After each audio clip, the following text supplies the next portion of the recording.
Alright guys, this is going to be a video response to James Yeager's White Knight Syndrome video. And really, rather than a video response, I guess this is just going to be my 2 cents on the matter. The reason I'm doing this video is just for the fact that I thought that the White Knight Syndrome was a good subject. And something that I don't believe I've ever touched on or talked about.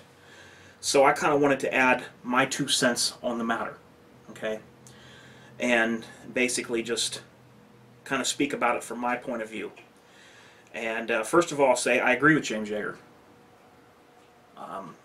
I will link his White Knight Syndrome video in the description box below. First of all, guys, when you see a domestic situation going down, I believe James said this as well, if there's not serious bodily harm, if there's not threat of serious bodily harm or threat of death, mind your own business. Okay, because I'm going to get into some reasons, or at least one big reason why you need to mind your own business in this situation. If you think that the situation is that bad, you need to call the police and let them, what you can do is call the police and observe. Let them come out, let them do their job. Okay? Keep them posted on the situation with the dispatch when you talk to them, and let them come out and do their job. You know, you have no business stepping up into a volatile situation and putting yourself in that. One of the worst calls that a police officer can get is a call to go out on a domestic violence call. That is one of the worst calls that you can go on because of the fact a lot of times these people are so hostile, they're at their wits' end, and by the time that the neighbors call the cops because it's so loud and out of control, you are getting there at both people's boiling point. So when you bring a third person up into a situation where people are at their wits' end and losing control, that third person is going to get all that aggression on them normally. All that aggression is now going to turn into that other party, no matter who they are. Whether they're the police, a citizen, whatever. So it's a very bad situation to get a call to go to. Now, you as a civilian, if you carry a gun, you have a CCW, concealed carry permit, and you step into a situation where a man and woman is arguing, fighting, you know, there's not threat of serious bodily harm, there's not threat of death, and you step up into this situation. Now, if the male takes all his aggression and all his anger and turns it towards you, okay, and he's just boiling, probably boiling over. Anyway, you know, if a fight is that bad with the man and the woman, they're arguing, he's probably pretty much at his boiling point. The fuse has been lit.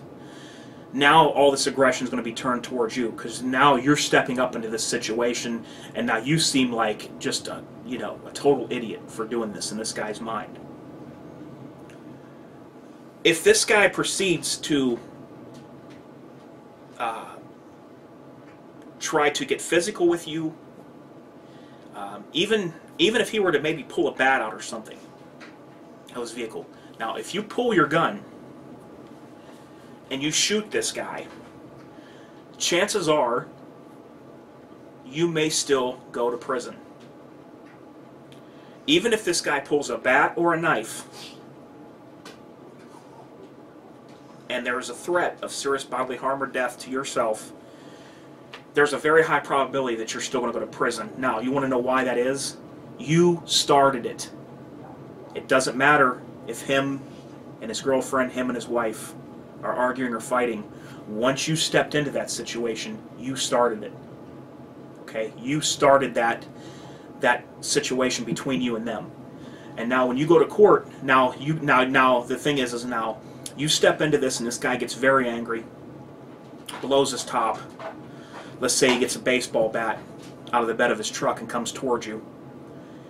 And you're on foot, and maybe you don't feel like you could run as fast, and you pull your gun, You can't get away, you pull your gun and you shoot him.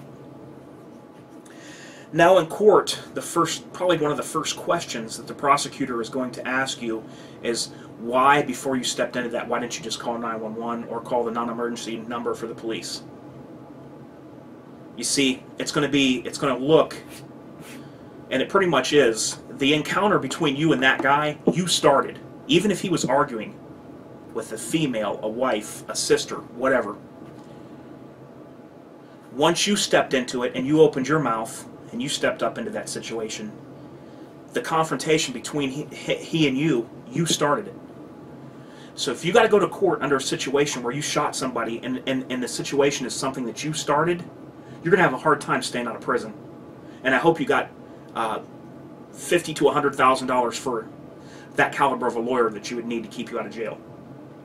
If even that guy could keep you out of jail.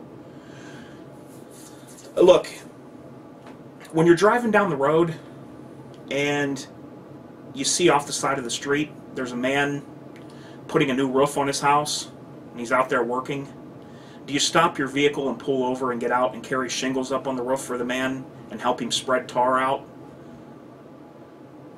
You know, just take that time and go do that? If your answer to that is no, then why do you think it's your duty to pull over or to get out of your vehicle and to intervene when a man and a woman's arguing?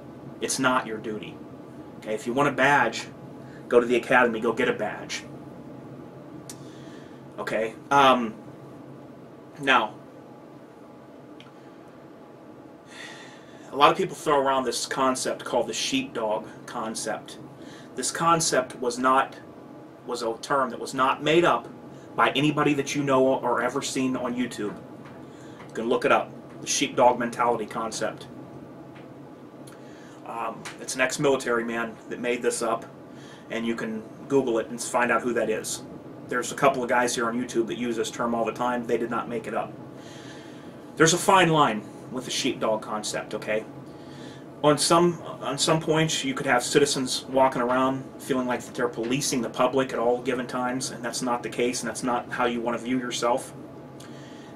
And now, if we're talking about a situation where there's an active shooter, or there's fear of great bodily injury or death, in that case, by all means, if you want to intervene, then go ahead.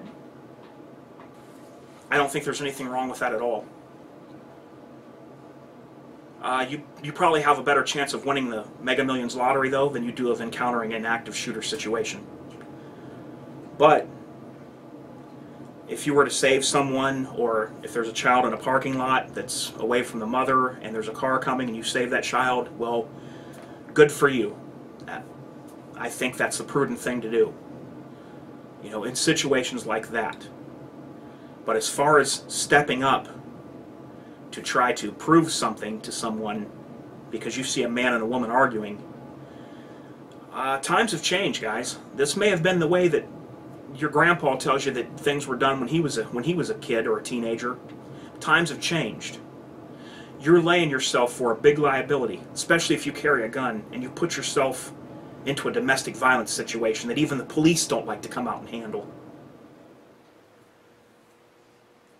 So you got to be careful in what you step into and what you step up into. Like I said, if someone's being fired upon, or there's fear of serious bodily injury, fear of death, and you step in, well, I think that's good. I think that's would be somebody that's considered a hero. If there's a child in a parking lot, like I said, and there's a car coming and you save that child, that's good. You don't look the other way, of course. But when it comes to domestic violences and things like that, you got to watch your back, because this is a different time and a different generation than what it was years ago.